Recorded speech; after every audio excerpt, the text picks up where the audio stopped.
په دا 12 کروڑه پنجاب صوبه کې یوه ریلي موږ نه ولیدله چې پنجابیان راوتلي د شانه په شانه په نامه یې ریلي کړې په دا دومره سیند کې موږ څوک نه ولیدل چې څوک راوتلي د شانه په شانه په نامه یې ریلي کړې یوازې زموږ دا بدبخته پښتانه دي چې شپږ اویا کاله وسول لا د ده سر نه خلاصېږي لا د ده مازغه کار نه شو کوي د چا په واده کې راوتلی د چا سره شانه په شانه زه د چا سره شانه په شانه ودرېږم آیا دا ریاست زما ژبه مني آیا دا ریاست زما کلتور مني آیا دا ریاست زما قامي حقوق مني آیا دا ریاست زما پر وسایلو زما اختیار مني آیا دا ریاست زما قامي اتلان مني آیا دا ریاست زما قامي شهیدان ګڼي آیا دا ریاست ما ته پرام نه ژوند راکوي که دا هیڅ نه راکوي بیا زما مازغه خراب دي که ما چپه اوبه څښلي دي چې زه د ده دپاره شانه په شانه راوځم پاکستان د پوه جرنیلان دا منشیات فروشه دي ولې چې د هر منشیات فروشه په جیب کې د دې ISI او د MI کارډونه دي په دې کاروبار کې دوی ملوثه دي په دې کچه کې دوی ورسره ملوثه دي که څوک دلیل غواړي موږ ورسره تیار یو نن دی بلوڅو ته زارۍ کوي خواستۍ کوي وزیر اعلی هم ټول تقریرونه پر دې کوي وزیر اعظم هم پر دې ګاډي چې موږ د خبرې دپاره تیار یو موږ دوی ته د حقوقو ورکولو دپاره تیار یو او بلې خواته چې موږ دلته پر امن خپل حقوق درڅه غواړو بیا ته پر موږ بندیزونه لګوې نو بیا به د دې انجام ستا خوښ سي بیا به دا ارمان ته وکړې دا پښتنو که یو وار مخ کوي بیا به دلته ستا نسلونه راځه ارمان وکړي چې زموږ په خیبر پښتونخوا کې تر 400 زیات ملګري په فورت شیډول کې دي یوه میاشت مخ د دوی هغه ګوډاګی وزیر اعلی هغه چې پر څومرې تنظیمو باندې د فورت شیډول کیسونه ول هغه ټول یې ځینې وایستل خو یوازې د PHM ملګري هغه اوس هم په فورت شیډول کې دي دا نه باسي بیا چې دوی دلته په خپله صوبه کې د عمران خان د رهایي دپاره جلسې کوي جلوسونه کوي نو ده د پوره پروټوکول حاصل او بیا چې موږ د خپلو قیدیانو د رهایي دپاره جلسه کوو بیا دوی پر موږ باندې فایرونه کوي او بیا دا خبره کوي چې دا خو د وفاق د خوا کېږي نو چې د وفاق د خوا کېږي ته بیا د وفاق د خالا زوی کې د ماما زوی چې پر تا باندې نه کېږي او یوازې پر ما باندې کېږي د جنوبي پښتونخوا سر ښار کوټه باچا خان چوک باندې د پښتون ملتپالو سیاسي تنظیمو او ګوندو له اړخه راجوړه سوې د احتجاجي مظاهره د دې احتجاجي مظاهرې قدرمن صدر د عوامي نیشنل پارټۍ ایالتي مشر اصغر خان اڅکزی د پښتونخوا نیشنل عوامي پارټۍ صوبایي او مرکزي مشران د پښتون ژغورنې غورځنګ مرکزي او صوبایي مشران د هزاره ډیموکریټک مومنټ مرکزي او صوبایي مشران د نیشنل ډیموکریټک مومنټ مرکزي او صوبایي مشران او د عوامي نیشنل پارټۍ مرکزي او صوبایي مشرانو د مختلفو سیاسي تنظیمو ذموارانو د پټو ښاروالو ستاسو د ټولو په اجازه عزیزانو تاسو ته معلومه ده چې ریاست پاکستان د پښتنو دپاره یو مسایلستان جوړ شوی دی چې دلته پر د پښتنو پر د مسلو باندې انسان غږیږي نو تاسو یقین وکړئ چې دا په هفتو باندې وخت اخلي که هغه دلته زموږ د سر او د مال د تحفظ خبره سي که هغه دلته زموږ د کاروبار خبره سي که هغه زموږ د وسایلو خبره سي که هغه زموږ د شناخت خبره سي که هغه زموږ د ژبې خبره سي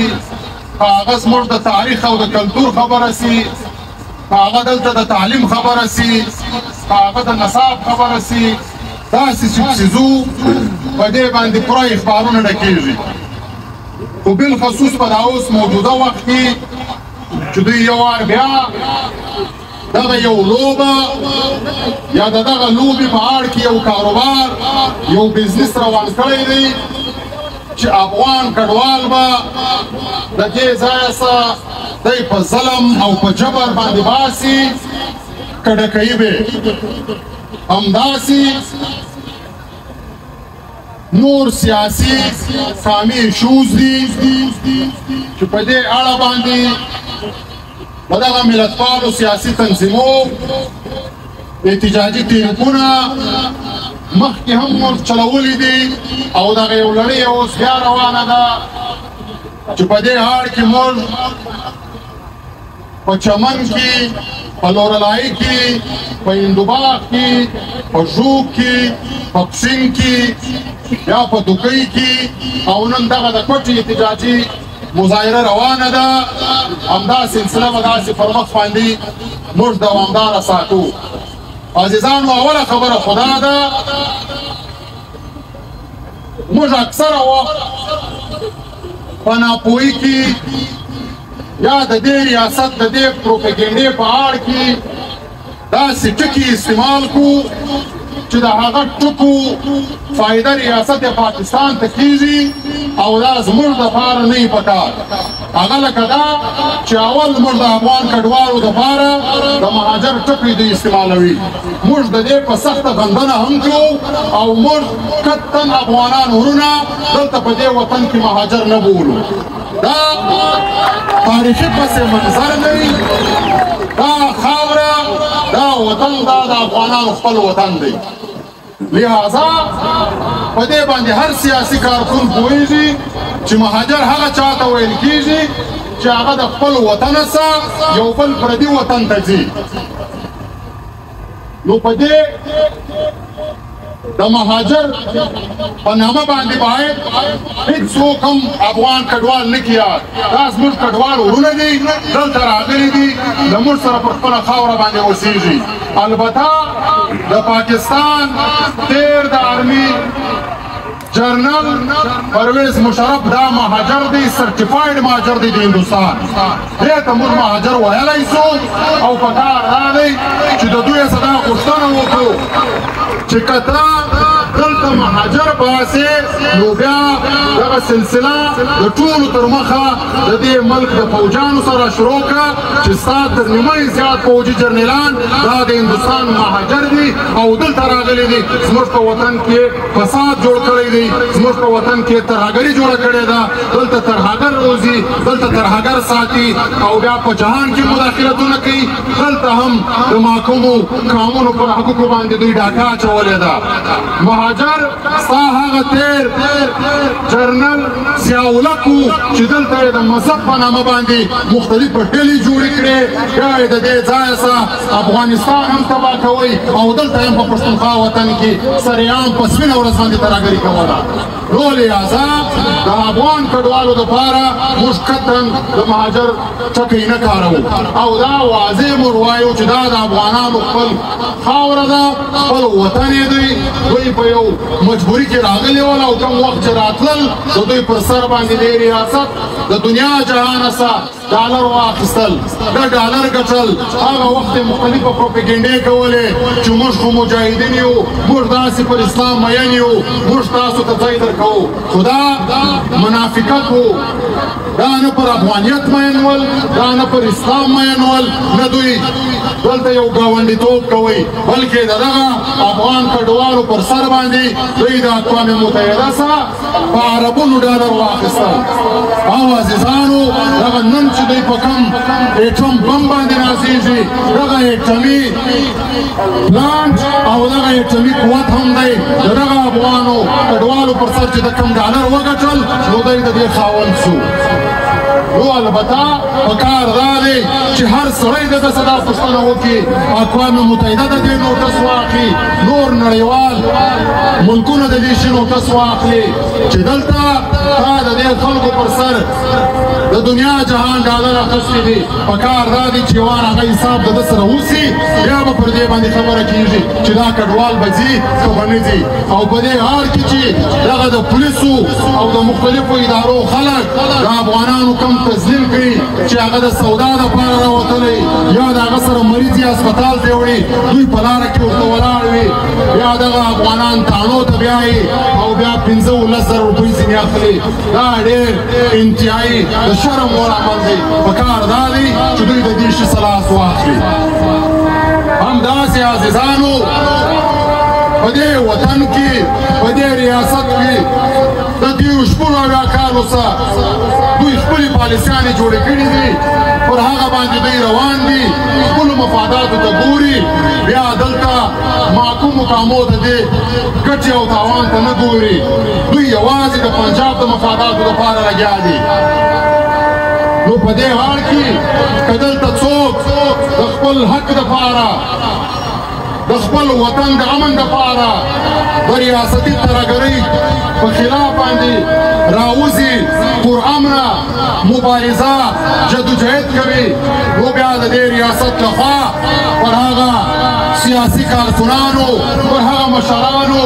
او پر هغه تنظیمو باندې بندیز لګیږي د دې مطلب دا دی چې دلته به هېڅوک هم دا ترهګرۍ مخالفت نه کوي چې دا ترهګري د دې ریاست یو کاروبار یو بزنس ګرځېدلی دی د دې جرنیلانو یو پاکټ مني ذریعه ګرځېدلې ده نو ځکه دغه ترهګري دا به دوی پر مخ باندې هم داسې روانه ساتي او دا ترهګري به ستا په وطن کې کوي زما پر خاوره به کوي د پښتنو او د بلوڅو پر خاوره به کوي یا که دلته تا د خپلو وسایلو خبره کوله تا دلته د امن خبره کوله تا دلته د خپل کاروبار د روزګار خبره کوله بیا به د دې ریاست لخوا دا چلند درسره کېږي هم په دې حال کې دا اومه میاشت روانه ده پښتون تحفظ مومنټ چې په دې وطن کې د پښتون قام د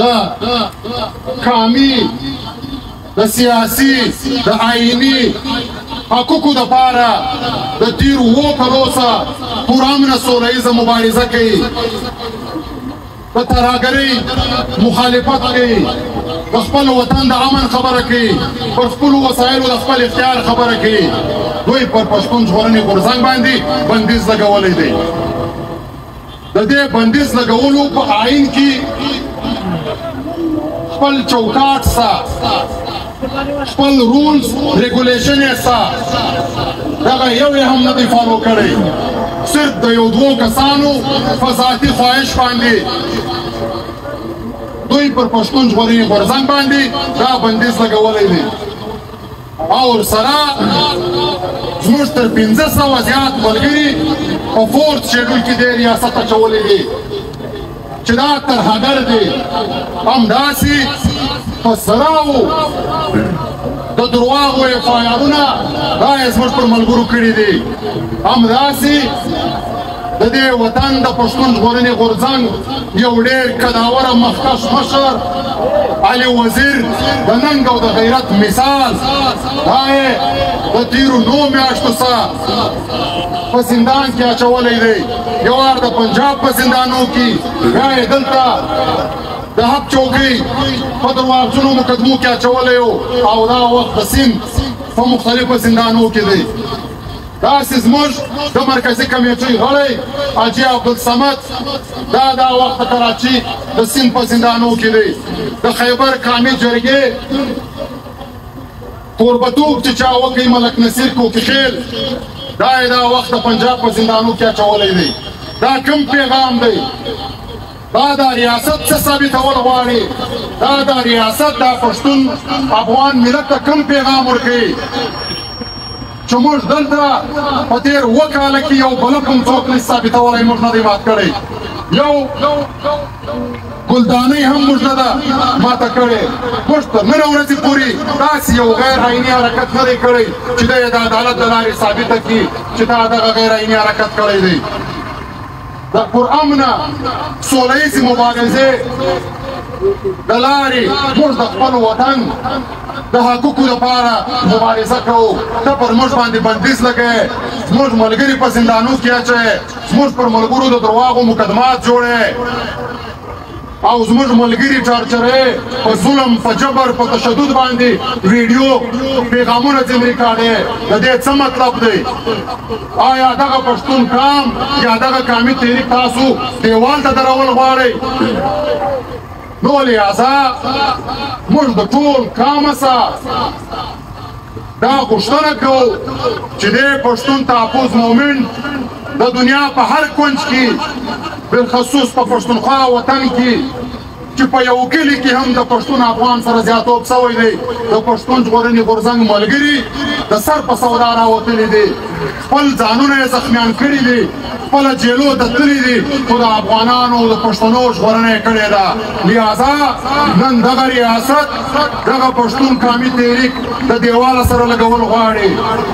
نو پکار دا دی چې د دې دپاره هر پښتون افغان سوچ وکړي پر دې حواله خبره وکړي که پر موږ لاره ودرېده بیا به موږ داسې لار اختیاروو چې د دې ریاست رګونه بیا موږ ته معلوم دی چې نن دی بلوڅو ته زارۍ کوي خواسۍ کوي وزیر اعلی هم ټول تقریرونه پر دې کوي وزیر اعظم هم پر دې ګاډي چې موږ د خبرې دپاره تیار یو موږ دوی ته د حقوقو ورکولو دپاره تیار یو او بلې خوا ته چې موږ دلته پر امن خپل حقوق درڅه غواړو بیا ته پر موږ بندیزونه لګوې نو بیا به د دې انجام ستا خوښ سي بیا به دا ارمان ته وکړې دا پښتنو که یو وار مخ کوي بیا به دلته ستا نسلونه راځه ارمان وکړي چې دا موږ غلطي وکړه او بله خبره عزیزانو موږ سیاسي کارکنان یو موږ په شعوري توګه د خپل قام او د وطن دپاره دا خپله مبارزه کوو دا اوله ورځ موږ پر دې سوچ کړی دی چې په دې کې به دا سختۍ راځي دا زحمتونه به راځي نو لهذا موږ د دې څه نه پر شا کېږو خو یوه خبره چې دا ریاست یو ستر منافقت دا روان کړی دی چې زموږ مشران زموږ د غورځنګ مبارزین ملګري نیسي پر هغو د منشیاتو مقدمې جوړوي نو موږ دا خبره ډېره واضح ورته کوو چې موږ نه پخوا منشیات پروش وو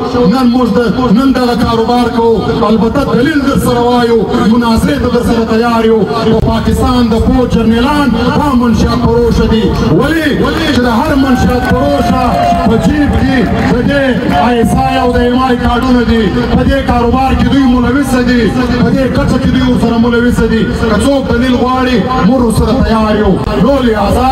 موږ د خپل قام د خپل وطن دپاره راوتلي یو سبا بیا راوځو بل سبا بیا راوځو یوه خبره نن سبا د دا یوې هفتې څخه په ټول پښتونخوا وطن کې موږ وینو پر سوشل میډیا باندې د شانه په شانه په نامه باندې شملور پښتانه راوتلي دي ډولونه یې راخیستي دي دا ډولونه کوي زموږ د پښتونخوا وطن د کالجانو سټوډنټان راوځي په دې نامه باندې دوی ریلیانې پکوي موږ دا پوښتنه کوو چې په دا 12 کروړه پنجاب صوبه کې یوه ریلي موږ نه ولیدله چې پنجابیان راوتلي د شانه په شانه په نامه یې ریلي کړې په دا دومرې سیند کې موږ څوک نه ولیدل چې څوک راوتلي د شانه په شانه په نامه یې ریلي کړې یوازې زموږ دا بدبخته پښتانه دي چې 80 کاله وسول لا د ده سر نه خلاصېږي دا د ده مازغه کار نه شروع کوي د چا په واده کې راوتلی د چا سره شانه په شانه زه د چا سره شانه په شانه ودرېږم آیا دا ریاست زما ژبه مني آیا دا ریاست زما کلتور مني آیا دا ریاست زما قامي حقوق مني آیا دا ریاست زما پر وسایلو زما اختیار مني آیا دا ریاست زما قامي اتلان مني آیا دا ریاست زما قامي شهیدان ګڼي آیا دا ریاست ما ته پرامن ژوند راکوي که دا هیڅ نه راکوي بیا زما مازغه خراب دي که ما چپه اوبه څښلي دي چې زه د ده دپاره شانه په شانه راوځم نو لهذا دا یوازې قام ته خپل ځان بربنډولی سي نور دا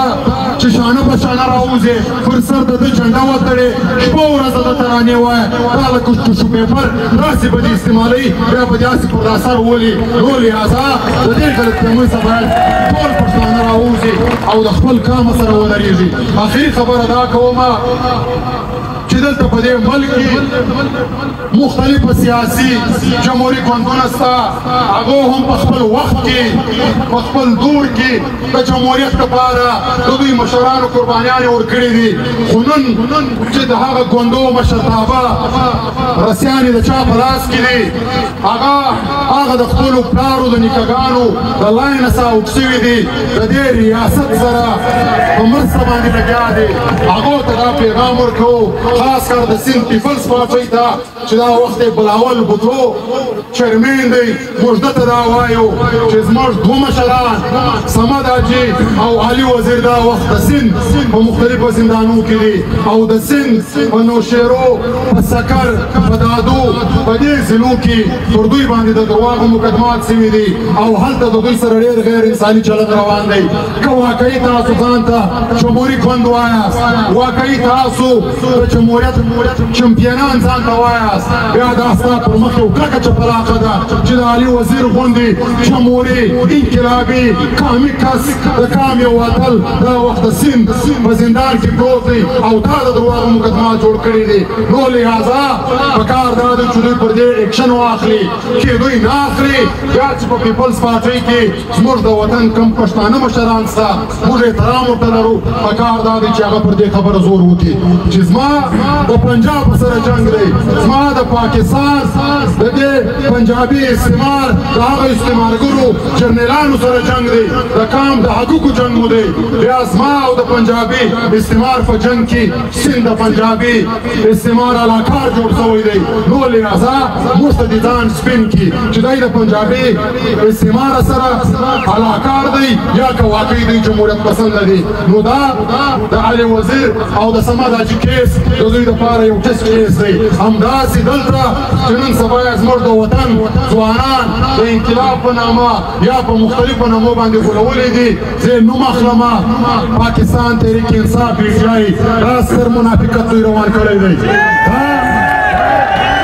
ظاهره دلته دا خبره کوي چې موږ د وفاق سره موږ د اسټیبلیشمنټ سره په جنګ یو خو بیا په هغه حال کې دلته د پښتنو پر حقوقو باندې ډاکه اچوي بیا موږ په دې خبر یو چې زموږ په خیبر پښتونخوا کې تر 400 زیات ملګري په فورس شیډول کې دي یوه میاشت مخ د دوی هغه ګوډاګی وزیر اعلی هغه چې پر څومره تنظیمو باندې د فورس شیډول کیسونه ول هغه ټول یې ځینې وایستل خو یوازې د پی ټي ایم ملګري هغه اوس هم په فورس شیډول کې دي دا نه باسي بیا چې دوی دلته په خپله صوبه کې د عمران خان د رهایي دپاره جلسې کوي جلوسونه کوي نو ده د پوره پروټوکول حاصل او بیا چې موږ د خپلو قیدیانو د رهایي دپاره جلسه کوو بیا دوی پر موږ باندې فایرونه کوي او بیا دا خبره کوي چې دا خو د وفاق د خوا کېږي نو چې د وفاق د خوا کېږي ته بیا د وفاق د خالا زوی کې د ماما زوی چې پر تا باندې نه کېږي او یوازې پر ما باندې کېږي نو لهذا موږ دوی ته هم دا وایو نو دوی هغه ملګرو ته دا وایو چې ځان ته جمهوریت پسنده وایي ځان ته وطن دوسته وایي پکار دا دی چې هغه د دې شي وضاحت وکړي چې زما ملګري په خیبر پښتونخوا کې ستا ګورنمنټ ونیسي بیا د سیند ګورنمنټ ته حواله کوي او د پنجابي استعمار په سیما باندې دا کار روان کړی دی نو لهذا دا قام دا وطن دا سیاسي کارکنان په دې هر څه باندې پوهېږي موږ پکار دا دی چې په دې 21مه صدۍ کې د دې ریاست د شپږ اویا کالو د مسلسله دوکو بعد نور نسو دوکا خپل قامي مفادات وپېژنو خپل قامي سیاست وپېژنو خپله نظریه وپېژنو خپل قام وپېژنو او د دې قام سره ودرېږو عزیزانو په دې موجوده وخت کې له موږ سره بله یوه لاره نشته دغه قامي تنظیمونه دغه د قامي نظریې دغه د قامي فکر خاوندان خلک باید سره یو سو او د دې سختو حالاتو مقابله وکړو ډېره مننه خوشحاله اوسئ